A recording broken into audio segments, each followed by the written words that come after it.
Hello, my ginger loves. I hope all is well. I hope everyone is well. Y'all, I really like these cards.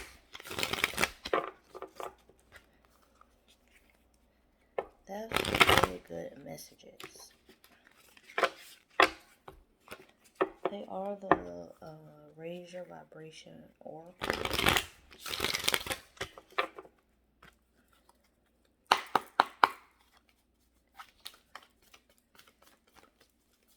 And I really like them.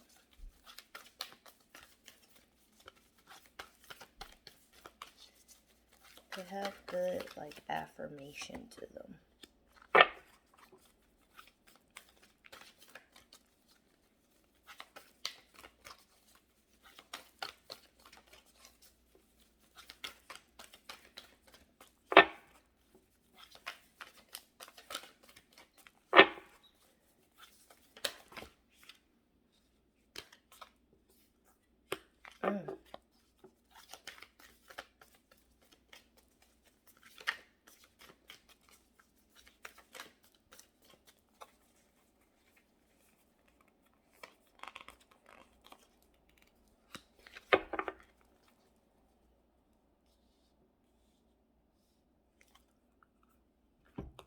So we have believing is seeing.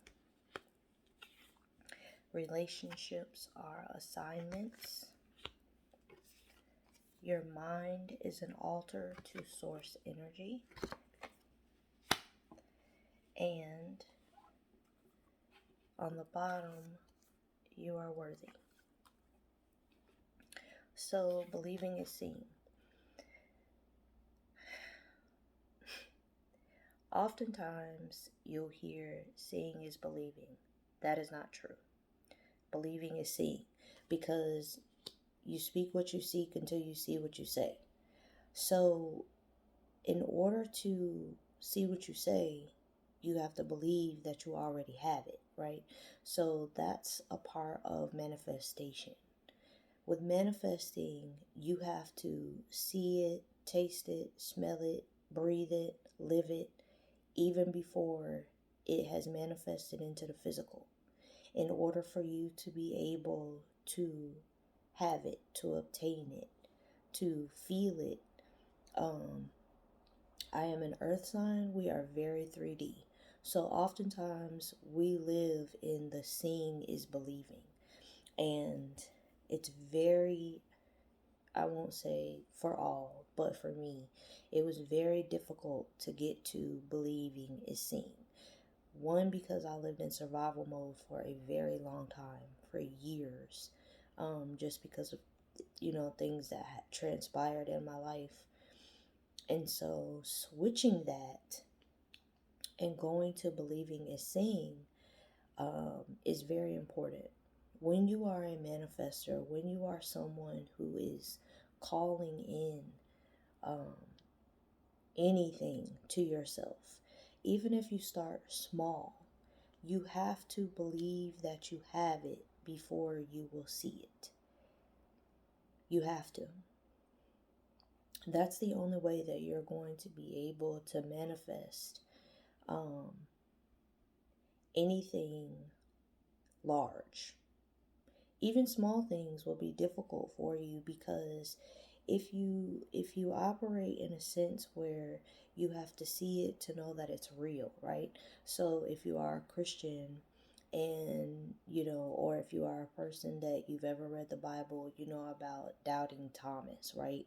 When Jesus was resurrected and came back, and he went to go see the disciples, he was in spirit, and Thomas did not believe it was him. And so he had to reach out and touch him, because he had to see it to believe it, right? And so it was because of his doubt that's how he got that, that moniker, Doubting Thomas. You have to operate from a place of faith. And faith requires that we believe knowing that it's ours, knowing that we already have it, knowing that it's going to be provided to us, knowing that even though everything around you shows that it may not even be humanly possible for you to get it, if you have trust and faith in the divine, true faith. True faith is believing, is seeing. You know without a shadow of a doubt that God is going to always come through, that God is a divine provider, that you will always receive even when it looks like you won't. That is true faith. So, somebody needs to change your vibration. You need to change your mindset, and you need to get into a faith mindset. Find some, faith-filled affirmations. Find some, something that's going to help you get in the vibration of raising your faith. You may be like how, I used to be in survival mode all the time. And when you are survival mode, it's like you're always hustling, you're always going, you're always trying to figure it out. You're always having to, make something happen. And that's not necessary when you operate in faith. Because when you operate in faith, you know that whatever is for you will come to you, and it flows to you easily and effortlessly. You don't have to work hard. You don't have to hustle. You don't have to go in order to get anything, because you attract, you don't chase. What you chase will always flee from you. So when you operate in a state of faith, when you operate in a state of believing is seeing, you're not wearing yourself out, trying to get whatever it is that you want. Someone needs to step your faith up. You need to change the way you think. And that is definitely easier said than done. I'm not saying that it will be easy, but start taking the steps. And once you start taking the steps, once you start being consistent, once you start doing what it is that you need to do that's best for you in order to increase your faith, then that will help you to see the changes that you have been looking for. Next, you have relationships are assignments. And so, number one, we need to realize that we are, when you are a empath especially, but when you are a person that you tend to attract broken people, they are oftentimes mirroring to you the things about yourself that are still broken. Not always, but a lot of the time. Or they may be mirroring things about yourself that you are currently or in the process of healing. And so, you have the solution, you have the key, you have the answer on how to begin healing from certain things. I will also say everybody is not your assignment. So if you are a person that, and you you feel it when certain people come around you and they just drain you. Talking to them is draining. Being around them is draining, even if they don't say anything. Or you have that friend that only calls you when something is wrong. Or you have that person that only talks to you when they need something. Those energy vampires are draining. Everyone is not your assignment. But if you are in any kind of relationship, at any capacity, pay attention to the people that gravitate toward you. Pay attention to the things that those people are coming to you for. And you may notice that there's a pattern. Even the people that don't know each other, There is a friend of mine, and I was just talking to him a few weeks ago, and I was telling him that his gift may be to help people who have addictions.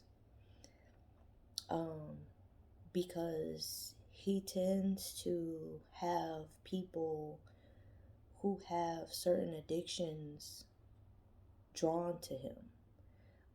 And it's because, family history, things that he's dealt with in his past and his childhood, and so people with addictions tend to be drawn to him. And I told him, I said, you may be being guided to be a counselor, a healer, a therapist, something like that. Because people with addictions tend to flock to you. And, I was telling him, when we were having that conversation, that that's something he may want to look into. And he was saying, he was like, he never noticed that before. And we've known each other, 20 plus years. And so that's what I mean when I say pay attention to what these people who come to you with these problems, what they all have in common. Because that may be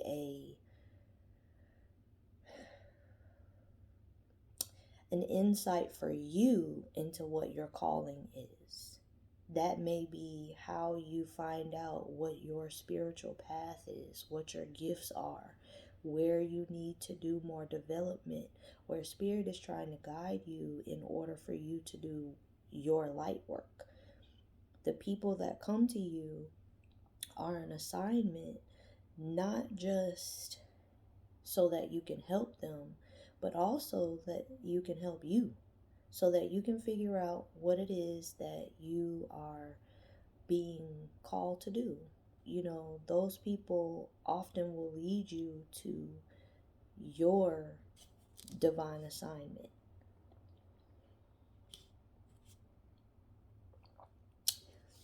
Then we have your mind is an altar to source.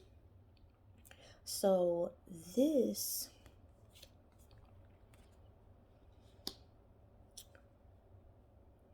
is letting someone know that you need to be careful what you think. Your thoughts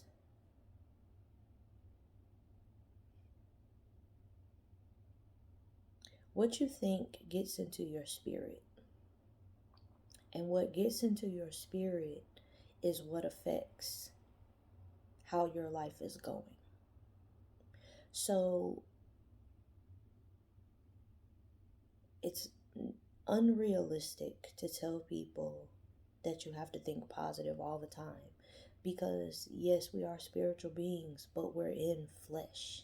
We are in a human body. You're not always going to be positive. Humanity does not allow that. You have to do your best every day to try to maintain the highest vibration possible for you for that day. Every day is different. Sometimes we wake up on the wrong side of the bed. You don't know why. You just do. And that's okay. But don't allow your mind to take over and let the whole rest of the day be ruined because you woke up in an energy that might not even belong to you. It may be remnants from whoever you were with the night before, whoever you talked to last, whatever you were watching before you went to sleep. Something that you may have read online before you went to bed. Anything could affect what was going on. You may have had, a night terror. You may have had some kind of negative vision or dream, and so you woke up not vibing so high. Figure out things to say when you wake up in the morning so that you can be in a place of gratitude and change your vibration before your feet even hit the floor.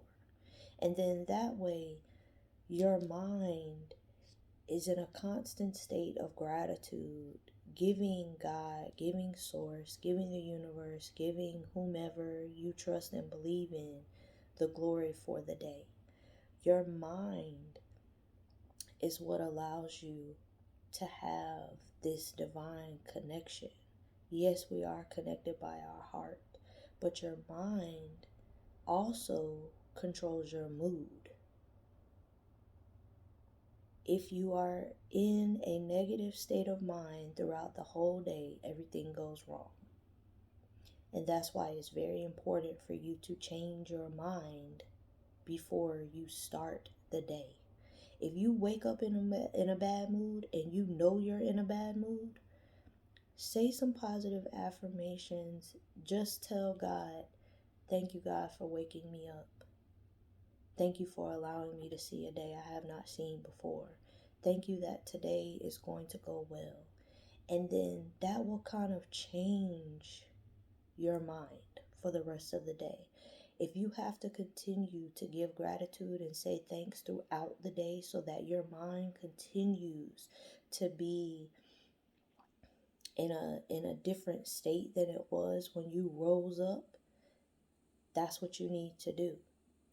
Also, you want to make sure that before you go to bed at night, you're calling back your energy. Call back any energy that you've given out throughout the day. Take back, all the positivity that you put out for the day so that when you are in bed, so that when you are sleeping, you are also resting. There is a difference between sleep and rest, and you want to rest. So even if you do have a nightmare, even if you do have a vision that may not be so good while you're sleeping, when you get up the next day, you're still able to decipher what was going on, even if you don't remember all of it or none of it. And you also know that that energy was not yours. Call back your energy. There is a lot of spiritual warfare going on right now. And it's very important that we keep our minds in a state of gratitude and stayed on source so that we're not allowing the negativity of what's happening on the outside to affect our inside. Okay?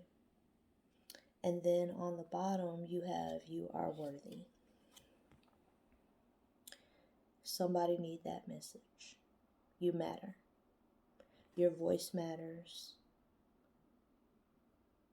You matter. Your thoughts matter. Your opinions matter. You matter.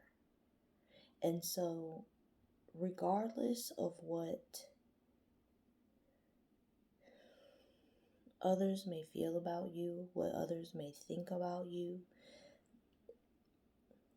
your worth is not in the thoughts and opinions of people who have nothing to do with your divinity. You have to get to a place where as long as you are happy, content, pleased by yourself, your actions, your behaviors, whatever people are doing on the outside of you does not matter. You are so worthy. This is pouring out. And to me, this is signifying that, God is constantly refilling us if we will allow it. You're worthy of the refill. You don't have to just pour and pour and pour and never get anything back. If you find yourself in any kind of ship where you are pouring and pouring and pouring and nothing is being reciprocated, that means it's time to stop pouring. Let that go because it's of no use to you. That can start to affect your self-worth. Well, why is it that I'm always giving to this person? Why is it I'm always giving to this situation and that situation? Why am I always the one at work? that's pouring and doing everything and trying to make sure everything is right. And, you work your ass off and everybody else around you just letting you because they don't have to. People don't have to put in the effort if you're doing all the work. It's time to stop that. You are worthy of being poured into as well. This is the time for you to be finding your soul tribe. This is the time for you to be surrounding yourself with people who are about reciprocity.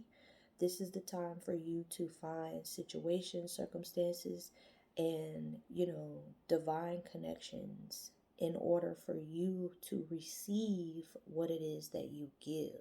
It's okay to be a giver. There's nothing wrong with that. But you can't constantly give, and because you're such a good person, you don't expect anything back. That's not how that works. You are not giving to get anything. That should not be your goal. You shouldn't have a motive behind your giving. But what you should expect is that whomever you pour into pours back into you. Energetic exchange. That's what you want. Exchange. So even if you are a person that gift giving is your love language, doesn't mean you expect gifts. But if you call on that person and you need someone to listen, or you need to bounce an idea off of them and you need honest feedback, that's still a reciprocal relationship. That person's love language may not be the same as yours, but they're still able to pour into you in the way that you need them to. Make sense? Hope so. INeRgy, you are worthy. You're worthy of God's love. You're worthy of God's grace. You're worthy of having relationships that benefit you. You're worthy of getting back what it is that you give. Now, if you are a person that you're not so kind and you don't do such nice things, then you're going to have the life that you deserve. And that's just how that goes. So be mindful of where you pour and what you pour. Be mindful of, relationships that are not reciprocal. This is wonderful. I love this for us. INeRgy, thank y'all so much for watching. I appreciate y'all so much. If you like the energy or if this resonated for you in any way, please like, share, and subscribe to the channel. I thank y'all so much, and I'll see y'all again later. Have a most wonderful day. Bye.